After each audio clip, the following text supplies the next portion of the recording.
Tell me if this sounds familiar. You are at a dinner table and everyone is looking at their glowing screens instead of each other. You meet someone new, and when you ask for their Instagram, they tell you they do not have one. No TikTok, no Twitter, no digital footprint at all. Your first instinct might be to think they are hiding something, or perhaps that they are simply out of touch. In a world where your digital profile is your second identity, choosing to be a ghost feels like a radical act of rebellion. But here is the twist. The psychology of people who live in ghost mode is far more complex than most realize. While the rest of the world is chasing likes and digital validation, these individuals are operating on a completely different psychological frequency.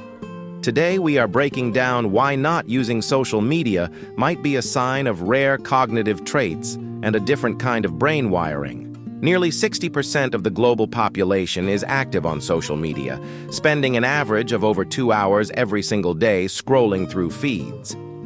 Yet, while we analyze why people are addicted to the scroll, we rarely ask about the rare group that stays away. Is their absence a sign of social anxiety, or is it actually a sign of ultimate mental sovereignty? To understand this, we have to look at how the brain processes social rewards. For most people, every like, comment, or notification provides a hit of dopamine, the chemical of anticipation and reward. Studies using functional magnetic resonance imaging scans show that social media interactions activate the same reward centers in the brain as gambling or substance use. It is a system of intermittent reinforcement, the most addictive reward schedule known to psychology. However, people who do not use social media often have what psychologists call high internal locus of control. This means they believe that the outcomes of their lives are determined by their own actions and decisions, rather than by external forces or the opinions of others. They do not need a digital scoreboard to tell them they are successful or liked.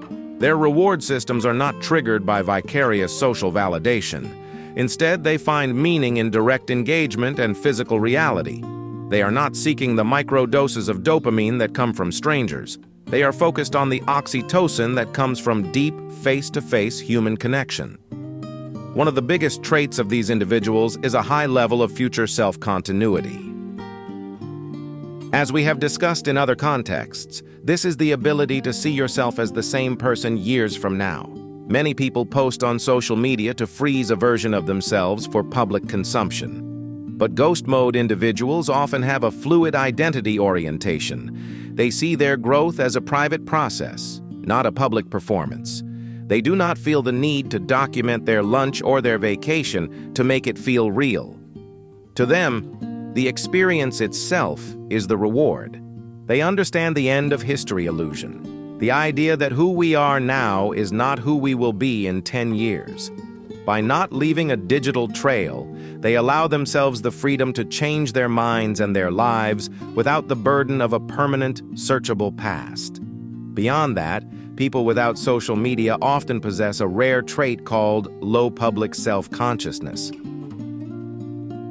While most of the world is engaged in constant impression management, strategically curating their lives to affect their reputation, these individuals have stepped out of the arena entirely. They are not interested in the parasocial investment of following the lives of celebrities or influencers. They prefer investing their emotional energy where there is actual reciprocity. Research suggests that people with low social media interest often score higher in openness to experience and self-reflection. They find their flow states in creative projects, nature, or deep reading, activities that require sustained attention rather than the fragmented focus demanded by the scroll. There is also a biological component to this choice. Some people have a higher threshold for social stimulation. Psychologists call this the optimal arousal theory. While some people need the noise and constant feedback of a digital crowd to feel good, others have a nervous system that recharges in stillness. For them, social media is not a source of connection. It is a source of cognitive clutter. By choosing to stay unmarked by the digital world, they are protecting their mental bandwidth. They are not missing out. They are opting in to a different kind of presence. They find joy in small internal rituals that do not require a camera or a caption. The absence of a social media profile does not mean a person is lonely or disconnected. It often means their attachments are more concentrated and their identity is more stable. They do not need external symbols to remember who they are. In the end, the psychology of ghost mode is about choosing depth over noise and peace over performance. It is a conscious decision to exist in the world as a participant rather than a spectator. Whether you are highly active online or you are thinking about disappearing, what matters most is not your follower count. It is whether you are living authentically for yourself.